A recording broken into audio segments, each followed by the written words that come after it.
do Barómetro Internacional da Corrupção, para mim, vem no mesmo sentido, como disse o João, mas carregam na nota. É deputados, é membros do governo, a suspeita generalizada não lhes sai da pele. E a culpa das suspeitas é de quem? Não é das pessoas que suspeitam. O poder político, os responsáveis que têm o poder legislativo e executivo, perante sucessivos indícios de que a percepção é essa, têm duas coisas a fazer. Ou não fazem nada e deixam que a percepção evolua, e isso cria nas pessoas a ideia de que essa percepção está certa, ou então preocupam-se com ela e dão sinais positivos. E nós o que vemos muitas vezes são sinais de incómodo, hesitações, discursos dúbios, e isso não cria confiança nas pessoas. De quem? Dos responsáveis políticos, perante soluções, perante do Primeiro-Ministro? De toda a gente, repare, não quero personalizar no Primeiro-Ministro, mas todos nós vemos com frequência o poder político, quando se configuram mecanismos que podem criar mais possibilidades de apanhar os eventuais corruptos que as pessoas acham que existem. Muitas vezes o que se vê são momentos de hesitação, de incómodo, e não se vê uma vontade genuína de ou criar os mecanismos para efetivamente apanhar os corruptos, se eles existirem, porque a única forma de destruir essa percepção é esta: ou apanhando os corruptos porque existem, ou criando mecanismos de tal maneira apertados que permitam dizer se eles existissem tinham sido apanhados. Como não se faz uma coisa nem outra, a percepção cresce e o dano para a democracia e para a nossa moral coletiva é imenso. Portanto, a prova do algodão é esta. Não é o que as pessoas disseram à frente das câmaras há uns meses. Isso não conta. Aquilo que os responsáveis políticos, pressionados pelos discursos do Presidente da República ou do Primeiro-Ministro, disseram e pelas correntes de opinião, é importante. Mas o que está aqui é que é importante. Ou seja, as propostas são variadas, elas têm um fio condutor que é relativamente comum. Há um aspecto sensível, que é aquele aspecto em pelo qual a lei atual é totalmente ineficaz, que as propostas do Partido Socialista e do Partido Social Democrata coincidem. Estranhamente, é no facto de ser exigido uma notificação para poder haver responsabilidade criminal. Quer dizer, eu sou juiz, vendo uma sentença, recebo 1 milhão de euros escondido, oculto o dinheiro não sei aonde, e estão à espera que o Conselho Superior da Magistratura vá notificar-me para apresentar o dinheiro que não sabe que existe e que eu recebi, e só há crime se eu for notificado. É evidente que isto não haverá nunca crime. Portanto, isso é o alçapão que o Centrão já está a pôr na lei? Isto é o alçapão que a lei tem e que estas duas propostas mantêm. E eu espero que a discussão no Parlamento, para a saúde da nossa democracia e para esses 80% não passarem para 100%, que os partidos percebam que, para mexer na lei, não vale a pena aumentar a pena, mas manter as condições que tornam a aplicação da pena impossível. Porque isso é fingir que se trabalha e que se faz alguma coisa e não se faz nada. Então tinha que se tirar a questão da notificação. Com certeza. A notificação só funciona se eu chegar ao cargo e não apresentar a minha notificação. E a entidade fiscalizadora diz: então, tinhas X dias para apresentar, não apresentaste, notifica-me. E eu depois, se apresentar com elementos falsos, aí também cometo o crime. Mas o problema mais sensível não é esse.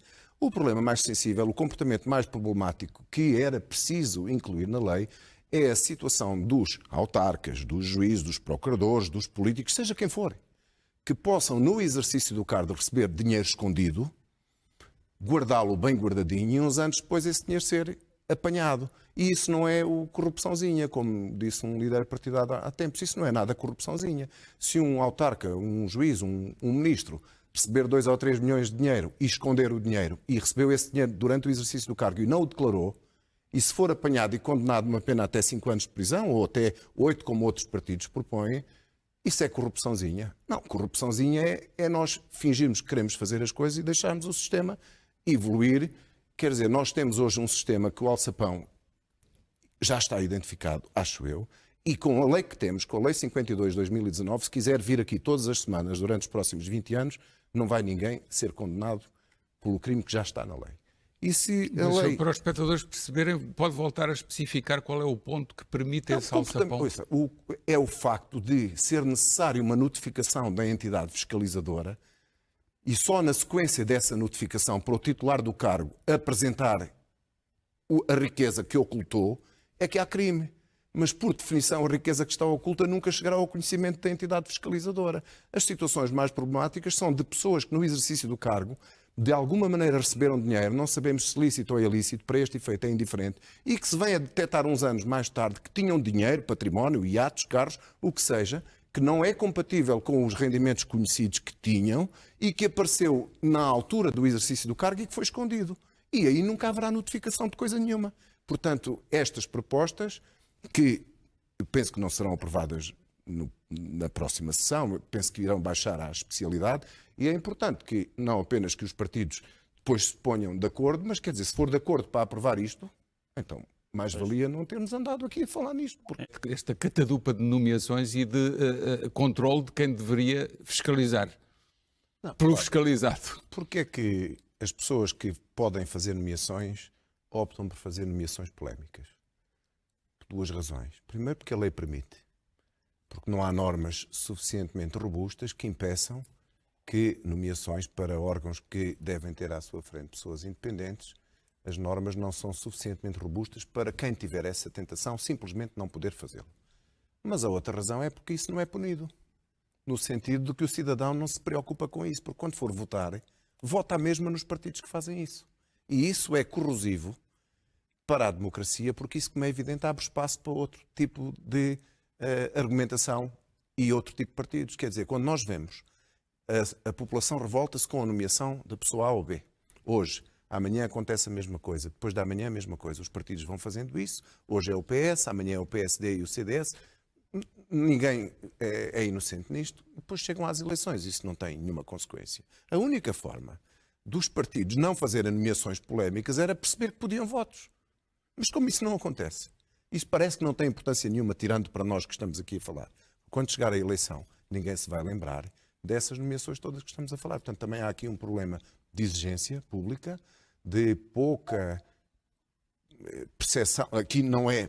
Nós temos também um discurso dúbio, há uma percepção sobre a corrupção, mas depois, muitas vezes, há uma boa convivência do cidadão com comportamentos dessa natureza. Quer dizer, e 6% não votam, se calhar resolvia esse problema. Eu estou apenas a fazer uma observação da realidade e utilizando apenas o bom senso. Quer dizer, sistematicamente, ao longo de décadas, nós vemos que, numa entidade independente, que é suposto fiscalizar o governo e o Estado, e sistematicamente as únicas pessoas competentes que são encontradas são amigas dos ministros. Quer dizer, não há pessoas competentes tirando os amigos dos ministros ou os correligionários políticos dos governos. E como isto se repete ao longo dos anos, mudam os governos e as práticas continuam, e nós o que constatamos é que isto não tem punição no sítio que deve ter, que é na urna de voto, que era a única forma dos governantes e dos responsáveis políticos mudarem as práticas. Estou apenas a descrever a realidade, embora uma realidade penosa, porque eu preferia que o nosso país fosse muito mais atento e punisse estas práticas como